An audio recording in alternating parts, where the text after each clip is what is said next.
watchful, stand firm in the faith, act like men, be strong.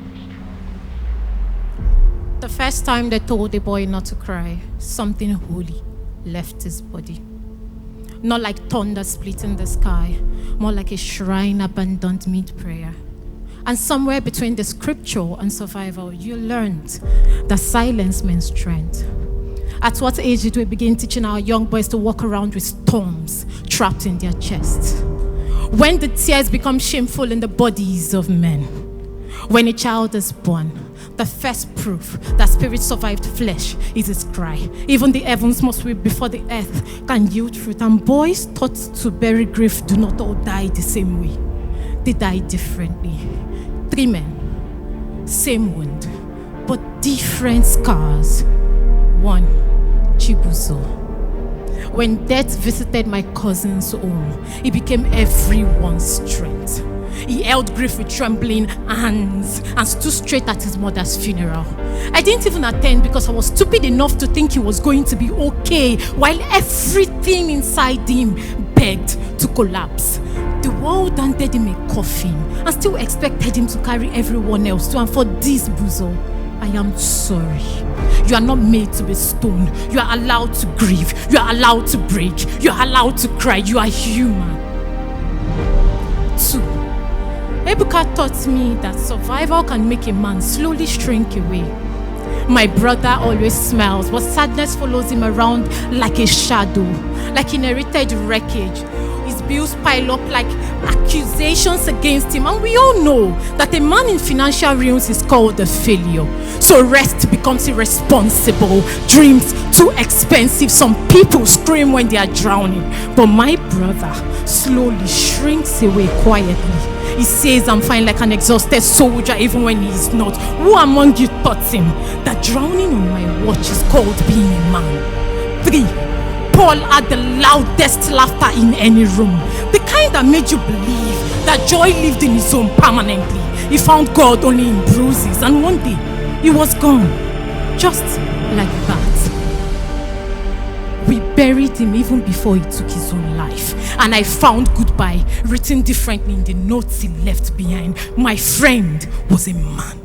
My friend is dead. Tell me, why do men receive their first flowers when they are no longer alive to smell it? And as I stand here tonight, one man is swallowing his tears so he doesn't cry. The second man is being told to be a man. Do not listen.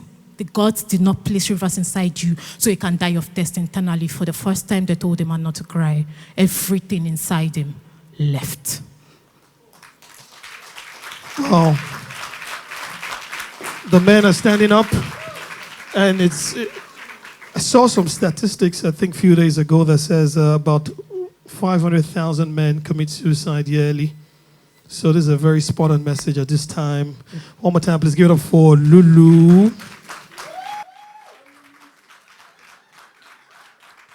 I'll come to the only male judge later. Let me start with Mojibade.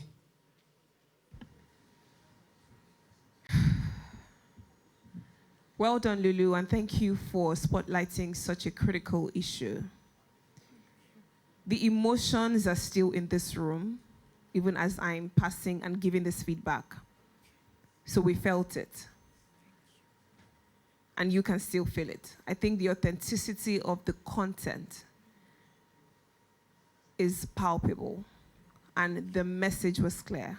So thank you for sharing. Thank you. And well done. Well done indeed. Ibquake.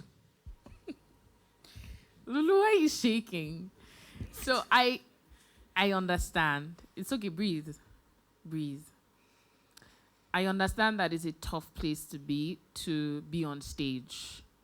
Maybe your first time, maybe your second time, but to actually put yourself out there.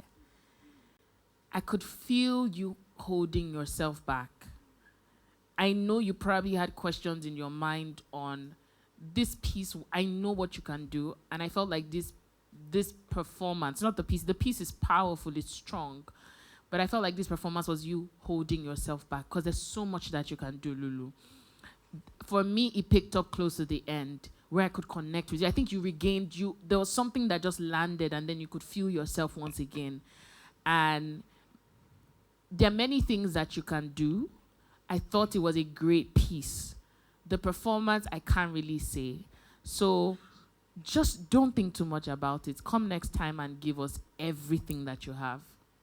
Yeah, I'd just like to say that June is Men's Mental Health Awareness Month. So if there's a man next to you, if there's a man in your family, if there's a man that's your brother, hug him, kiss him, hold him, talk to him, ask him how is he doing. Thank you very much. My dear. Honestly and sincerely, this message couldn't be more important than ever. You know, it's okay. It's okay to feel. It's okay to emote. It's okay to cry. The message was very strong. It was very strong. But I would say the performance could have been better. At some point, it felt like I couldn't hear you properly. I don't know if you were moving away from the mic or... Yeah. Okay. So I had some issues with the delivery of it, but it was a strong message. I thought you could have made it a bit more poetic as well. It felt like it was just coming from your heart. You know, like you were just feeling really bad about something and you were just talking about it, rather than a poetic composition. Yeah, that's my feedback. Thank you so much, judges. Give it up for Lulu.